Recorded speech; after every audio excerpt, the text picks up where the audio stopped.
Hello, Doc Detroit here. We're going to start looking at the fire truck. It's been here long enough. I got it started, 2 years ago maybe? Had it running, but I couldn't get it to move under its own power. So we're going to do a little rewiring to make it so it's 12 volt and actually starts and runs. As you can see, most of the wiring on it is pretty well hammered, except for some of the new stuff over there. So what I got to do is I got to hook through an ignition switch, which is in here. Last year or 2 years ago, oh look, we got critters. This switch up here is the ignition switch. It's for distributor or magneto or both. And I've cleaned up the connections inside. I took the whole switch apart, and we're going to try and hook some power to it and see what I can do. This one here is the battery lead. I got one wire done so far. And as I'm doing this, I'm going to remove the old wiring a little bit at a time and see if we can't, maybe get this to do something. Maybe I should replace this fuse box. Look how bad that is. Let's see what happens. And again, if you guys don't know me, this is my 1927 Pirsch fire truck that came from East Haven, Connecticut. And this used to have a big number 1 on the gas tank, and it was their first ladder truck, or they call this a city service truck. It's been sitting a long time, and it needs a lot of work. But we'll start at the beginning here. Let's see if I can get it to start reliably on its own wiring. I've converted it to 12 volt, or in the process of converting it to 12 volt. The headlights I've had apart, put 12 volt wiring in those, put 12 volt bulbs in them, the blinker lights, blah, blah, blah. I put a resistor in line with the siren because it's a 6 volt siren. We got a lot of wiring to do, but I think we'd all like to see this run again and maybe go into gear and move forward and backwards on its own. Wouldn't that be just hot patootie? All right, let's get on to, I'm going to go find my wiring kit and come back. Okay, so we got a short video today. All right, here's my main power in off the battery lead. It goes up into the ammeter. And then on the other side, 3 wires came off originally to 3 different fuses. They shot over here and went to these 3 fuses. And this one was constant battery power, but I don't know where it went. So I've run the constant battery power. I do know I have to replace this fuse box. I'm just sticking stuff in place. I do have this wired correctly, though.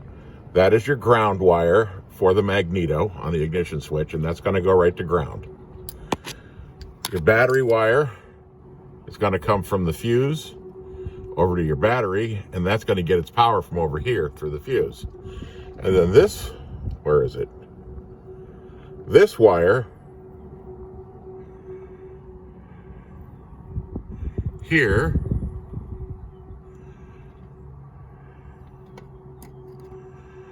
is your magneto wire. It goes to the magneto, so when you switch it to ground and it shuts off, it switches right here.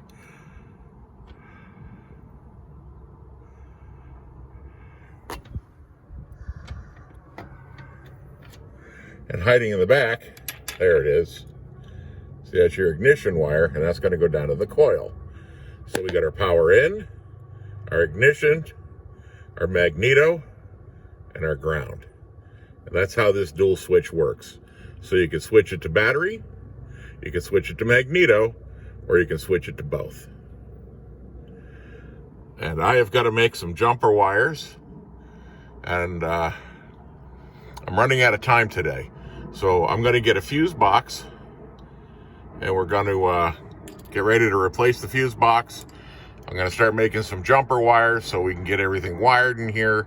So everything is fused. Everything will be 12 volt, yada, yada, yada. And then we will try to get this running again.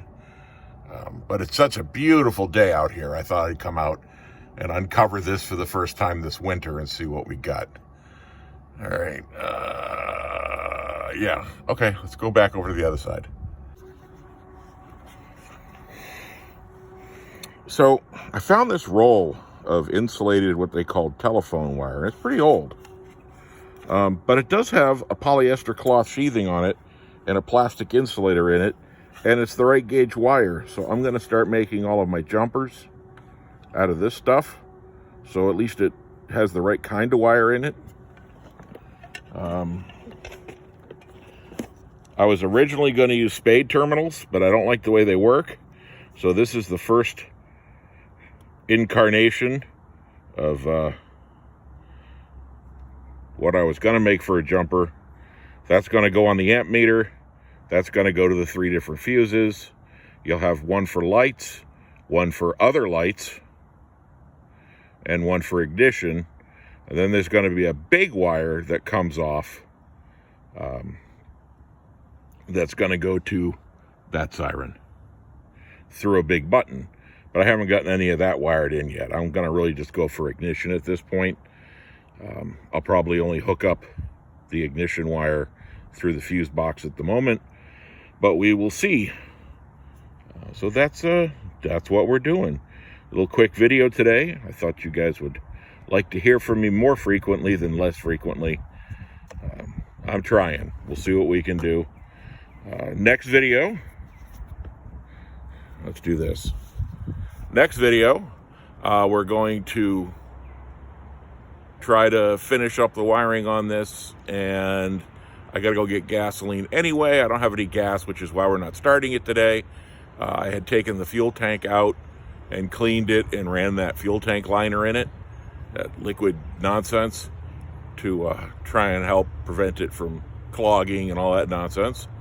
And that's 3 nonsenses, 4 if you're counting. So if it's turned into a drinking game, someone's getting trashed. Then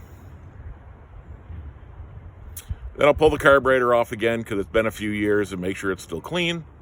And then we'll try to get this thing running.